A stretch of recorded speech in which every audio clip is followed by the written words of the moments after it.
திமுகவின் முறைகேடான ஹவாலா பணத்தை பறிமுதல் செய்து மக்களுக்கு கொண்டு வரும் என அதிமுக பொதுச் செயலாளர் எடப்பாடி பழனிசாமி சூளுரைத்துள்ளார்.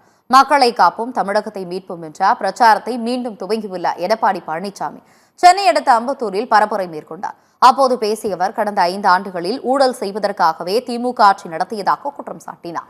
நகராட்சித் துறையில் ஊழல் குற்றம் சாட்டப்பட்டு அமைச்சர் கே. நேரு மீது வழக்கு பதிவு செய்ய நீதிமன்றம் உத்தரவிட்டுள்ளதை சுட்டிக்காட்டிய அவர், வழக்கை கண்டு முதலமைச்சர் அஞ்சுவதாக சாடியுள்ளார். முதலமைச்சர் ஸ்டாலின் ஆட்சியில் தமிழகம் தலை நிமிரவில்லை, தலைகுனிந்து உள்ளதாக எடப்பாடி பழனிசாமி விமர்சனம் செய்தார். ஹவாலா பணம் வெளிநாட்டுக்கு போயிட்டு திரு ஸ்டாலின் அவர்களே, மீண்டும் மக்களுடைய ஆதரவோடு அண்ணா திமுக ஆட்சி மலரும். வெளிநாட்டுக்கு சென்ற ஹவாலா பணத்தை பறிமுதல் செய்து மக்களுக்காக திட்டங்களை கொண்டு வருவோம். 5 ஆண்டு காலம் கொள்ளையடிப்பதே குறிக்கோளாக கொண்ட ஒரே ஆட்சி திமுக ஆட்சி. வேற என்ன செஞ்சீங்க நாட்டு மக்களுக்கு?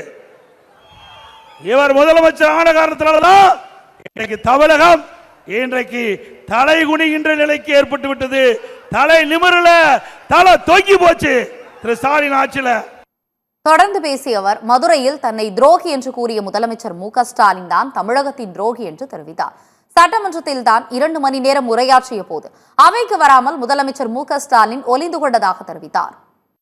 மதுரையில் கூட்டத்தில் பேசியிருக்கிறார். அந்த கூட்டத்தில் பேசிக்கிட்ட பொழுது எடப்பாடி பழனிசாமி துரோகி என்று சொல்லியிருக்கின்றார். யார் துரோகி? திரு ஸ்டாலின் துரோகி. திரு கருணாநிதி குடும்பம் தமிழ்நாட்டுக்கு செய்த துரோக செயல், அந்த குடும்பத்தில் இருக்கிற ஸ்டாலின் தான் துரோகி. துரோகி என்று அடையாளம் காட்டப்படுகின்ற நபர் திரு ஸ்டாலின் அவர்கள்.